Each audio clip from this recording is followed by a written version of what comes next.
주가주는 일단 첫 번째 일단 자산 가치가 일단 어느 정도 있어야 되고 그리고 PBR이 낮은 거, 그다음에 또 뭐 성장성이 또 있어, 매출액 성장성이나 이익 성장성이 높은 것들을 찾아내고 거기다가 또 그게 매출액 성장, 이익 성장이 되는 것들, 그다음에 뭐 배당, 뭐 성향 이런 까지 보고 투자를 하는 거죠. 옛날에 처음 내 이런 거 할 때는 5 전법을 썼어요. 5. PBR이 0.5 이하, PER이 5 이하, 배당 5% 주는 기업, 이렇게 해서 5 전법을 썼는데 지금은 이제 좀 조금 더 넓혀진 것 같아요. 그거보다는 넓혀졌는데, 그런 기업들이 그전에 이게 통할 때가 있고 또 안 통할 때가 있어요. 주로 이제 가치주들이 갈 때는 이런 것들이 다 통하는데, 지금은 이제 최근에 성장주 장세였잖아요. 성장주 장세다 보니까 오히려 이런 것들이 안 통하고 오히려 이제 앞으로 성장할 기업들, 예를 들면 메타버스, 2차전지, 등등 여러 가지 이런 기업들이 최근에 많이 올랐었는데, 이제 숫자에는 꼭 맞지는 않지만 제 같은 경우에는 주로 이제 중소형주도 하다 보니까 이런 기업들이 사놓으면, 중소형주들은 이런 것들을 사놓으면 100%는 잘 올라요. 100%까지는 잘 오르다 보니까, 그래서 제 같은 경우에 중소형주 중에서 이런 것들을 잘 골라서 투자를 하고 있어요. 저는 이제 리오프닝 관련주들이 턴어라운드 되지 않을까 생각을 하는데요. 예를 들면 대한항공 이런 것들이야 어떻게 보면 그 화물 운송을 해가지고 이익은 나고 있지만, 다른 저가 항공사들은 이익이 안 나고 있지 않아요. 거의 퇴출 위기까지도 거의 망하기 직전인 걸로 보여지는데, 정부 보조금 받아가지고 버티고 있는 걸 아는데, 그런 기업들이라든지 아니면은 카지노, 최근에 리포트나 기사를 이렇게 보다 보니까 흥미로운 걸 하나 찾아냈는데, 라스베가스에 이 카지노 매출액이 한 3분의 2 정도 회복을 했더라고요.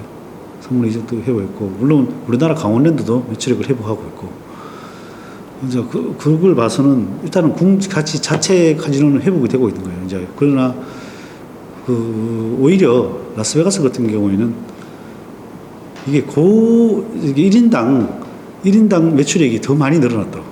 왜 그러냐면, 일반인들이 잘 못 가니까 오히려 돈 많은 사람들이 가서 배팅을 하다 보니까 더 많이 쓰는 거죠. 그래서 많이 쓰다 보니까 한 사람당의 매출액이 상당히 높아졌더라고.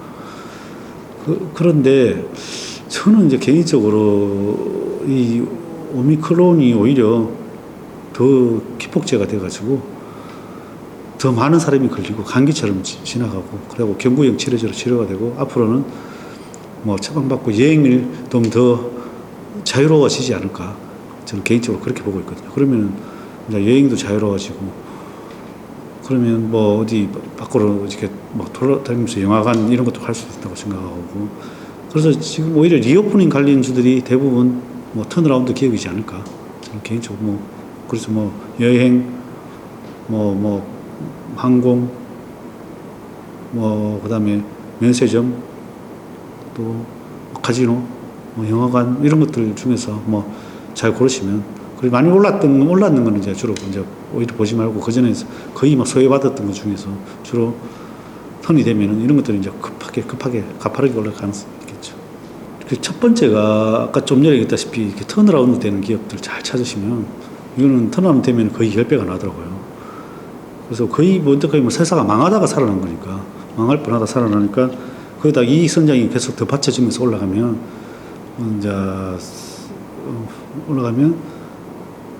10배가 나와요. 그래서 그게 제가 투자한 것 중에 HMM이었어요. HMM인데 제가 수익이 1500%까지 났다고. 물론 1500% 다 먹고 판 건 아니지만 분할 매도했을 때 1500%까지 이제 수익이 나서 팔았는 게 있는데, 그걸 어떻게 1500%까지 이제 종목을 발굴했냐면, 이게 또 어떻게 보면 국적선사잖아요. 국적선사로 계기는 이제 우리나라에 유일하게 하나 남은 선사고, 그 다음에 그전에는 이제 주로 이제 다른 해외에 용선료를 지불하면서 배를 임대해서 쓰다 보니까 용선료를 엄청 많이 주고 쓰다가, 그 다음에 이제 이게 하나브레이크 구조조정에 들어간 거죠. 구조조정에 들어가서 이제 그 다음에 한진해운을 오히려 죽여버리고 현대산업으로 밀어준 거죠. 현대산업개발 밀어주다 보니까 거의 이제 독과점이 돼버린 거예요. 그리고 정부에서 인수를 했잖아요. 죽일 수가 없는 거예요. 정부에서 그걸 하나밖에 없는 거기 때문에 죽일 수가 없는 거죠. 그럼 일단은 죽지 않는 기업이다. 그러는 거 첫 번째가 회사가 망하면 안 되니까 첫 번째 이건 안 죽는 기업이다. 그러면 이제 그 회사를 찾아보는 거죠. 찾아보다 보니까 이거 배도 그 전에 1년 전인가 보니까 배도 막 12척인가를 해놨다고 24,000 TEU 컨테이너선들을 초대형 컨테이너선들을 벌써 12척인가를 발주를 해놨다고. 우리나라 조선 기업들한테 발주를 해서 그게 다 이제 그에 다 뭐냐면 들어오게 돼 있는 거예요. 그러면 이제 용선료 줄 거 없이 그 배로 계속 나가니까 돈을 많이 벌릴 거 아니에요. 거기다가 하역 작업 이런까지도 다 하고 하역으로 해서 그럼 물동량이 많아지면은 하역을 하면서 계속 그냥 내리지면서 돈을 받는 구조이기 때문에 그 하역장들도 전국에 많이 보유하고 있단 말이에요. 그래서 이 기업은 살아날 수밖에 없겠다. 그리고 이게 그 이익이 턴어라운드 되면 대박이 나겠다 그랬는데 그 징조가 턴어라운드 된 게 벌써 코로나 터지고 다음 분기에 바로 턴어라운드가 됐어요. 그런데도 사람들은 그게 관심을 안 가졌어요. 그 전에 이제 이익 규모, 적자 규모가 계속 줄다가 턴어라운드가 되고도 샀어도 늦지 않았다는 거죠. 턴어라운드 되고, 그때 그 당시에 이제 악재가 많이 나왔어요. 회사 망한다 이런데 그 악재가 나오는데 주가가 안 밀리더라고요. 그럼 이제 보통 악재가 막 나오는데도 주가가 안 밀리면 바닥이거든요. 그것도 이제 어떻게 보면 그 팁이긴 한데, 그렇게 해서 이 기업을 샀는데 결국은 계속 이익이, 그 다음에 그 상하이 운임지수가 계속 올라가면서 수익이 극대화가 되기 시작한 거죠. 그러면서 이제 주가가 거의 3,000원이던 게 거의 5만원까지 갔죠. 2,500원, 3,000원. 거의 20배 올랐습니다. 오르기는, 바닥 대비는. 그래서 이런 기업을, 턴어라운드 되는 기업이 그만큼 좋다. 그 다음에 제가 투자한 것 중에 대륙제관이라고 있어요. 대륙제관이라고 있는데 그것도 지분 신고한 거죠. 그거는 이제 어떻게 투자했냐면 이 회사가 화재가 났어요. 화재가 나가지고 불이 나가지고 회사가 망한다 그런 거죠. 이거는 어떻게 보면 역발상 투자예요. 역발상 투자인데 회사가 망한다고 하는데 내가 보기에는 망하지 않을 것 같아. 왜 망하지 않냐고 생각했냐면 그때 보니까 공시를 보니까 보험금이 다 있더라고. 화재 났을 때 보험금이. 그리고 그 전에 자산 가치도 있고 회사가 벌어놓은 돈도 있고 현금도 있고 이거 몇 년간에 버틸 수 있겠다. 근데 그동안에 또 영업을 해서 다 나오면은 그전에 이제 영업권들을 다른 경쟁업체에 다 뺏겼을 거 아니에요. 그거를 찾아와 오면은 회사의 이익은 나겠다 싶어서 투자를 하게 됐는데 그 당시에 이 회사가 불이 나면서 터지지 않는 부탄가스를 오히려 개발을 합니다. 원래 부탄가스 때문에 터지면서 이게 회사가 뭐 하는 회사 하면은 부탄가스도 만들고 이런 깡통을 만들어줘요. 식용유 캔, 통조림 캔, 그 다음에 에프킬라 같은 이렇게 이런 깡통을 만드는 회사인데, 일단 모두 불이 나면서 전소가 되면서 나는 이제 이게 기회를 본 거죠. 결국은 그 회사가 이 터지지 않는 부탄가스를 개발하면서 그걸로 영업권들을 다시 막 확보하기 시작합니다. 그 당시에 이제 TV 광고도, 저 같은 경우에는 이렇게 투자를 하고 나서 회사에 이렇게 제가 이제 주주가 된 거죠. 주주가 되니까 이제 식당 가는 데마다 이거 터지지 않는 바카스라. 그러면서 제가 이제 거의 홍보대사가 되는 거예요. 주주가 되도록. 그걸 가는 데마다 다 홍보해서 이제 막 바꾸게 하고. 그러면서 그렇게 어떻게 보면은 주주가 이렇게 많은 것들도 사실 회사에는 도움 된다고, 저는 무조건 도움 된다고 보는데, 근데 대주주들은 개인 주주들이 많은 것도 싫어하더라고요. 왜냐면 오히려 귀찮게 한다고 싫어하는데, 사실 제가 봐서는 오히려 제 같은 사람들이 많으면 도움 많이 될 것 같아요. 그래서 어쨌든 그 회사는 이제 턴어라운드 되고서 살아나면서 또 10배까지 올랐어.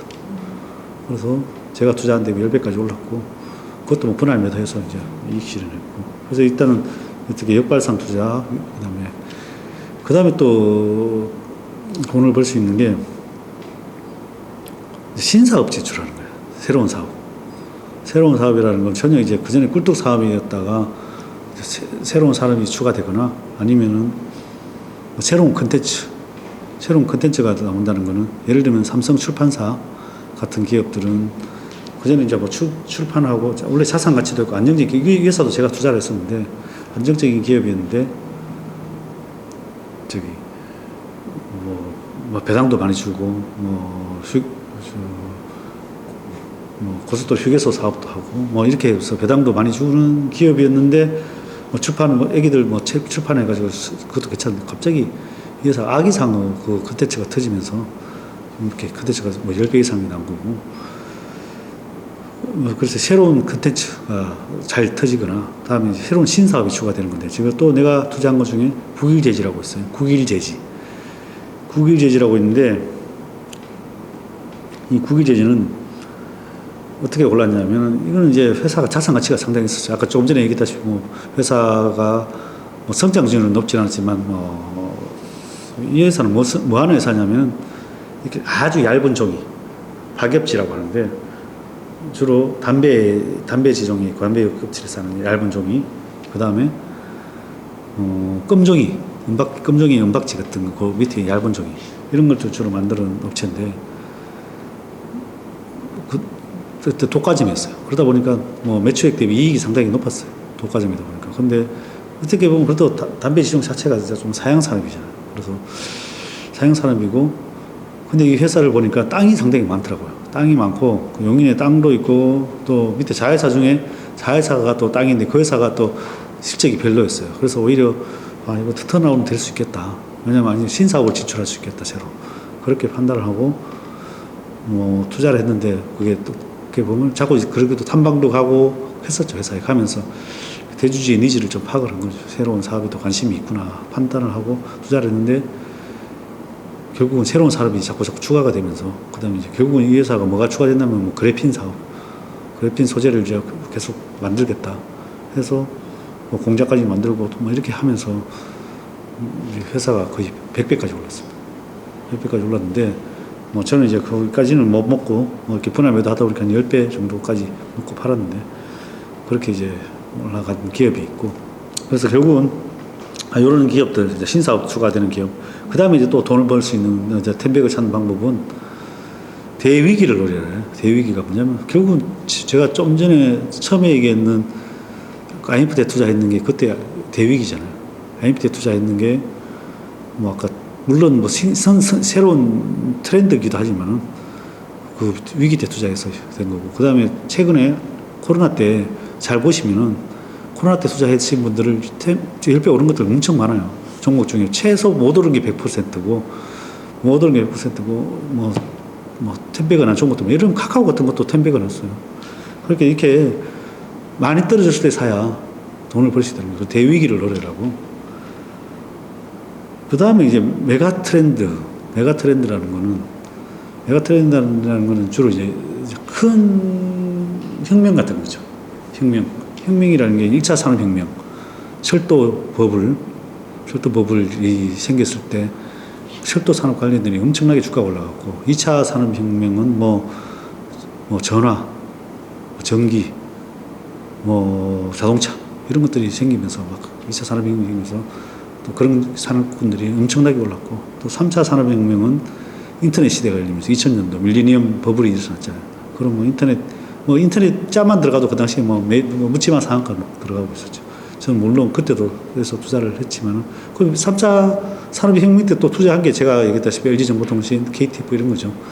그런 것도 그래도 성공을 한 거고 그다음에 지금 4차 산업혁명 최근에 전기차 그다음에 AI 로봇 빅데이터 클라우드 그다음에 메타버스 등등 이런 것들이 다 지금 거의 10배가 올랐잖아요. 그런 것들이 이제 어떻게 보면 메가 트렌드 이런 기업들을 투자하는 거고 그다음은 이제 이걸 인내심을 갖고 기다려야 되는 거죠. 대부분 다 1000배를 못 먹는데 사람들은 조금만 수익이 나면 막 팔게 되는 거죠. 이 회사가 계속 성장하는데도 불구하고 팔아버리는 거죠. 그래서 끝까지 다 못 먹고 파는 거죠.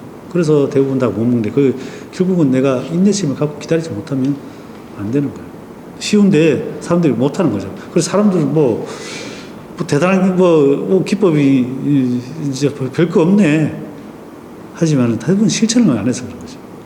근데 그 실천을 하다 보면 또 별거 없는 것 같아도 그걸 찾아내서 그리고 이걸 마지막으로 한마디 더 해드리고 싶은 거는 아니, 일단은 경험하지 못해서 그래. 한번 뭐 한 주를 사든 10주를 사든 이걸 경험을 해가지고 그걸 자기만의 패턴을 파악하는 거죠. 이 회사의 텐백은 회사들의 패턴을 파악하면 텐백은 할 수 있다. 제 책에 보면 뭐 100가지 종목들이 종목들이 있는데 그 종목이 과연 패턴이 뭘까?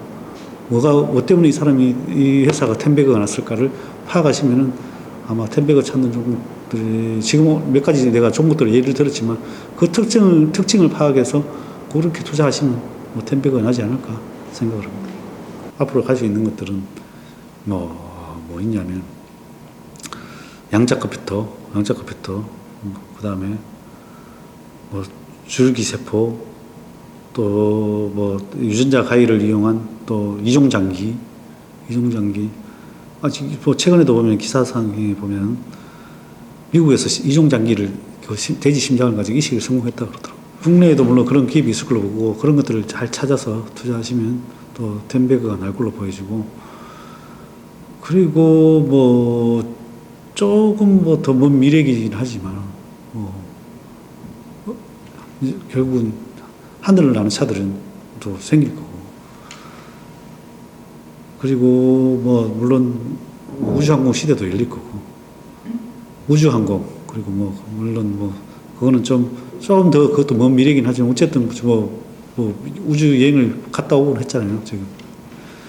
그래서 뭐 그런 거 사실 뭐 이게 근본 이렇게 테마로는 주가가 꼭 가진 로봇도 그렇잖아요. 로봇이 지금도 옛날에는 제가 10여 년 전부터 투자를 했는데 주가로는 10배가 올랐었어요. 10배가 넘게 올랐는데 최근에도 주가가 그렇게 많이 오르고 있어요. 그 로봇 같은 게 지금은 이제 거의 현실화되고 있잖아요. 조금씩 일상생활에서 조금씩 눈에 띄고, 그전에는 막연하게 나는 10년 전에도 나는 벌써 온다고 생각했는데 이게 지금 눈앞에 다가오는 데까지도 또 10년이 걸렸어요. 그리고 내가 봤을 때는 이게 진짜로 더 다가가려면 또 10년 더 걸린다고 생각해요. 눈앞에 10년 후면은 거의 우리 생활에서도 도움 주시는 뭐 로봇들이, 지금 배달 로봇은 이제 거의 뭐 나오고, 뭐 호텔이나 이런 데서도 로봇도 많이 보고, 뭐 이렇게 뭐 코엑스나 뭐 이런 데 가도 뭐 이렇게 돌아다니는 안내 로봇들을 많이 볼 수 있잖아요. 그런 뭐 이제 그 외에도 뭐 이렇게 지금 정의선 회장이 개 로봇을 들고 나왔다시피 뭐 일상생활에서도 많이 활용될 수 있고, 군사한테도 그러려면 전쟁도 굳이 사람이 할 필요가 없는 거죠. 그렇게 뭐 로봇이 하는 시대가 올 거고, 그래서 이런 산업도 다양하게 뭐 좀 더 커지지 않을까. 지금은 어떻게 보면 시작 단계인 거죠. 괜찮은데 이게 사실은 이 로봇이 우리나라 이게 사실 하드웨어잖아요. 지금 만드는 건 하드웨어는 쉬워요. 어떻게 보면 금방 똑딱거리면 만들어요. 이 어떻게 보면 이게 머리를 집어넣어야 돼요. 뇌를. 그게 컨텐츠거든요. 이거 안에서 소프트웨어를 개발해야 되는 거죠. 이게 사실은 핵심이에요. 그런 기술은 사실은 좀 아직은 우리나라가 좀 약하죠. 그래도 그나마 우리나라 보스턴 다이나믹스도 인수를 하고 이런 이제 그나마 이제 핵심 기술들을 몇 가지를 가져오다 보니까, 뭐 그러나 뭐 세계 유수 기업들은 그런 것들을 계속 연구 개발하고 있겠죠. 거의 뭐 사람과 버금가게끔 생각하고 할 수 있는 것들을 이 기계랑 접목해서 움직이게 만드는 거죠. 그게 뭐 현실에 다가왔다고 볼 수 있는 거죠. 그런데 지금 보면은 로봇 테마들이 많이 올라가고 있지만은 솔직히 아닌 기업도 많아요. 그냥 이렇게 예를 들면 하드웨어 업체들이 많아요. 그런 업체들은 사실은 언제든지 추월당할 수 있는 거죠. 별것 기술이 없는 기업들은. 기술이 물론 그게 척장된 기술을 가지고 자기만의 이제 뭐 이렇게 뭐 모션이라든지 이식이라든지 아니면은 뭐 할 수 없는 이렇게 동작 좀 특별한 기술을 가지고 있는 기업들은 괜찮겠죠. 하드웨어 쪽에서도. 그러나 제가 생각에는 오히려 뇌를 가진 기업이 더 성장하지 않을까 생각합니다. 주가가 더블 갑자기 한국 때문에 그것도 뭐 아이온큐인가 한 뭐 더블 올랐다가 그때 저는 한 10불 때 이렇게 보고 있었는데 뭐 10불 때 한 7불 때까지 상장하고 많이 빠졌다가 우리나라 사람 때문에 내가 봐서 35불까지인가 뭐 급등하더라고. 다시 좀 떨어진 것 같은데 뭐 어쨌든 이게 인산 속도가 이제 엄청나게 빠르니까 그쪽으로는 물론 대체는 됐다고 봐야 되죠.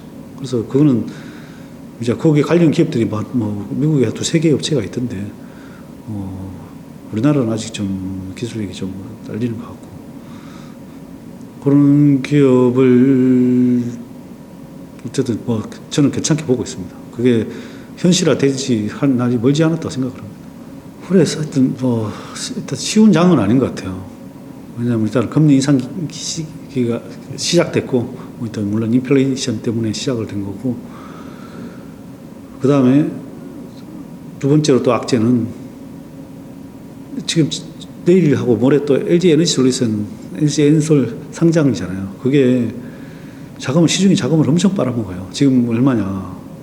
70조에서, 그 다음에 공모 자금만 15조인데, 15조만 빨아들이겠어요? 그 다음에 또 뭐, 이게 만약에 뭐 상따 한다 그러면은 뭐, 상따면 170조 되더라고, 보니까. 계산해 보니까.